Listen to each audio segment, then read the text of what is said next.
Welcome back to another episode of COVID Convos. I'm your host, Cyril Wong with Butlers Incorporated. I'm joined today by my guest, Christina Matthews. She is a lawyer with Macphail Harding, practicing primarily in family law. Christina was born and raised in Vancouver and moved to Calgary 5 years ago to start her legal career. Prior to her career in law, she achieved her black belt in karate kickboxing and used to teach kickboxing classes to both children and adults. Christina also used to work in corrections in a halfway house, monitoring the release of male federal parolees. Some of the residents were convicted of very serious criminal offenses ranging from first-degree murder to drug-related offenses.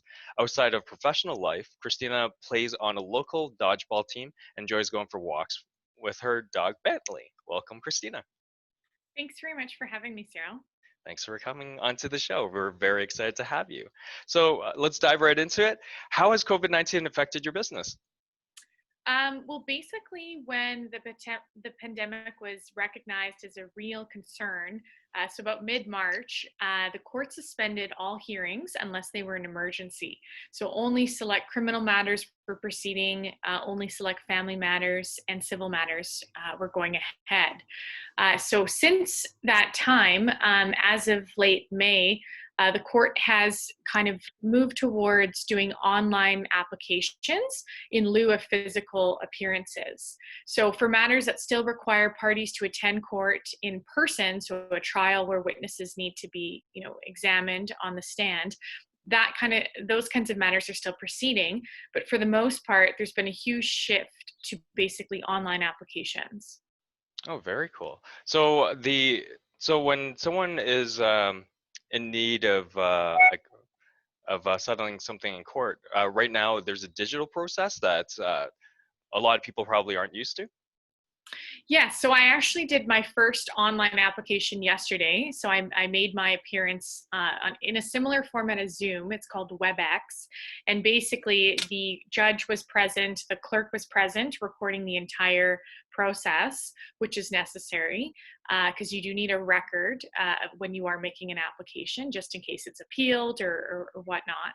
And so I did that yesterday with that online platform, and then parties that are self-represented, so people that do not have a lawyer, they get to get phoned basically by the courthouse, and then they can address their matter just over the phone. Lawyers have the luxury of doing using an online platform similar to this, similar to Zoom. So yeah, so things have changed quite substantially. Okay. How about specific in your field in family law? Have you noticed any changes as a result of COVID that people have been calling in specific as problems arise specific to COVID? Yeah, so unfortunately, COVID has resulted in a lot of people losing their jobs, whether it's a temporary layoff or, they're permanently done. So, people's finances have been substantially impacted because of this pandemic. So I'm getting a lot of phone calls and a lot of questions about how am I supposed to keep up with my support payments? And when I say support payments, it could be child support or it could be spousal support. So a lot of people are wondering if they can vary their existing orders and if they could potentially get what's called a stay of enforcement to essentially hit the pause button on a court order so it's not enforceable since people cannot comply with their financial obligations, right? Mm-hmm. So, yeah. Very, very good. So when I was younger and I had child support to pay for, and when situations like this would come up, oftentimes we just resolve them, by having a conversation. I know from getting burned myself that there are opportunities where I'm exposing myself to some risk. What are some risks people are exposing themselves to without seeking proper legal counsel in situations like this? So I hear a lot of, parties settling things informally outside of court, doing a handshake deal, if you will, on their own, right? So the risk with that is the amount of support that you agree on is actually not consistent with the law. So there could be an issue of underpayment. There also could be an issue of overpayment. So you do expose yourself to some vulnerability with a claim being made, to make an adjustment on what has been paid or what hasn't been paid, right? Um, so that's definitely, one area where you would expose yourself. A lot of people that settle outside of court don't understand their disclosure obligations. So when you're involved in a family dispute or a matrimonial dispute, you're actually entitled to look at the financial disclosure of the other party. And when I say financial disclosure, standard disclosure is your last 3 years for your income tax returns, the last 6 months of your bank statements, credit card statements, and that kind of thing. It's a very long list that you are entitled to have access to that kind of information. And so when people settle without the necessary information, there's a huge risk that what you've settled on is just simply not appropriate. So it's important to consult with a lawyer so you understand what kind of information you're entitled to and what kind of obligation or financial implication there is for support, right? Mm-hmm.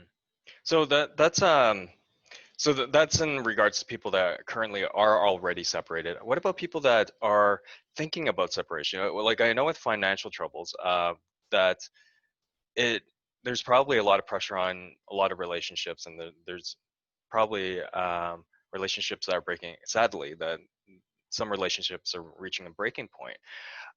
During separation, or maybe someone's thinking of separation, when should somebody contact a lawyer, and why? What kind of advice or counsel could you give them early on to mitigate some risks in terms of separation? So, if you are contemplating separation, I usually say to people, or I ask anyway, have you attempted couples counseling? Is there any chance of reconciliation? Because lawyers are ethically obligated to canvass other options aside from going to court, right? We have to try and resolve disputes outside of court. So, I often ask, or I always ask my clients, have you tried to reconcile? Are you sure you want to move forward with a divorce or a separation? So, my advice would be, be confident with your decision and exhaust all avenues prior to taking this next jump, right? Because to separate or to divorce is not something anyone should take lightly. Um, if it is safe to stay in the family home, I would suggest that you stay in the house or the condo, whatever it is, and make sure that you make arrangements to see your children as much as possible if you do have children. And the reason why I say that is because if one party leaves the residence with the other spouse and the kids still, residing in the family home, you run the risk of not being able to see your kids when you don't have a court order, right? So if one party says, no, you're not seeing the kids, it's very difficult to enforce parenting time. And then if you go to court and there's been, maybe 6 months that has gone by or a few months that has gone by where you haven't seen your kids, the courts are going to be more reluctant to give you parenting time because they really do value status quo, right? So you can really prejudice your parenting rights if you do not have something in place, like a court order, and if you have already vacated the family home. So, like what you're saying is, say if my wife and I are fighting and we're contemplating separation. So, despite us not getting along, it's very important that I do not leave, because as soon as I forfeit my current status, it could heavily bias the outcomes later on, right? It could. So it would be smart to get, a parenting order or an agreement drafted up before you leave the house, which sets out what the parenting rights are for each party, the parenting time with each child, and that sort of thing. Because, I get so many phone calls where someone has already left the home and then the other party is refusing to allow them to see the kids. And you don't really have much recourse in a situation like that. So, what are some of the advantages of, say, retaining a lawyer at this time? And I mean, in terms of trying to make sure that everyone walks away in an amicable situation. How do you help people, like, as soon as they come to you? Um, I guess to address the first part of your question. So, I'm asked a lot, why would I hire a lawyer over a paralegal? So there are a lot of advantages to hiring a lawyer over a paralegal. So, for example, lawyers have roughly 10 years of education, right? A paralegal has 1 to 2 years under their belt. So lawyers have extensive training, they have extensive education, and there's educational requirements that are put in place to ensure that you have, a competent person representing you, right? Mm. Lawyers are also bound by a code of ethics. So we can't do things that are underhanded, right? We can't do things that deceive the court. Um, we are officers of the court, so we have an obligation to be truthful and honest with the court, and we can't knowingly deceive the court, or we can't take advantage of another party, right? So we have a code of ethics that regulates our profession, and that's why there's certain standards in place for lawyers, right? There's high standards in place. The other thing is, with a lawyer, you actually have solicitor-client privilege. If you hire a paralegal, they do not have that same sort of confidentiality or that same privilege. If you tell me something and I'm your lawyer, I take that to the grave, right? I can't disclose that. There's a few exceptions in the law where a lawyer can breach solicitor-client privilege. So, for example, where a child or a third party's safety is at risk, then I can breach that. But for the most part, I take what you tell me and I don't disclose it unless I'm compelled to by law. If you hire a paralegal, theoretically, the paralegal or the legal assistant could be subpoenaed, and all of the information that was disclosed in the interview could form public record, right? So, Mm. yeah. Gotcha. So, so if you were ever to go up against a paralegal, um, there are tools in order that you have that a paralegal does not have. Then. Absolutely. They're also not allowed to appear in certain levels of court. So Mhm. they can only make an appearance in provincial court, for example, and divorces do not get processed through provincial court. They get processed through the Court of Queen's Bench. So you are also limited in what you can accomplish with a paralegal, Okay. in that vein as well. So for a paralegal, just in comparison, I just want to draw on what you had said that you have a minimum of 10 years of school. Like what kind of education does a paralegal have in comparison to that? So in Alberta, there's actually no like real paralegal designation like there is in BC. So typically a paralegal in Alberta is seen as a legal assistant that is more senior. So they could have no formal training. They could just have on-the-job training.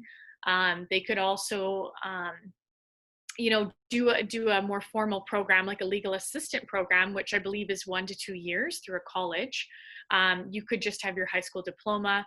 With a lawyer, you have your undergraduate degree. So that's 4 years typically to get your undergraduate degree. Then your law school degree is another 3 years. In between your undergraduate degree and law school, there is an entrance exam. So you need to do well on the entrance exam to actually get into law school. And then after law school, you do what's called articling, which is like an apprenticeship or a work study kind of program, and you go to school while working as like a lawyer, but you're a law student. So there is very extensive educational requirements. There's a lot of hoops that you have to jump through to be a lawyer, and it's a good thing because what I do really does impact someone's life, and there should be high standards that are set.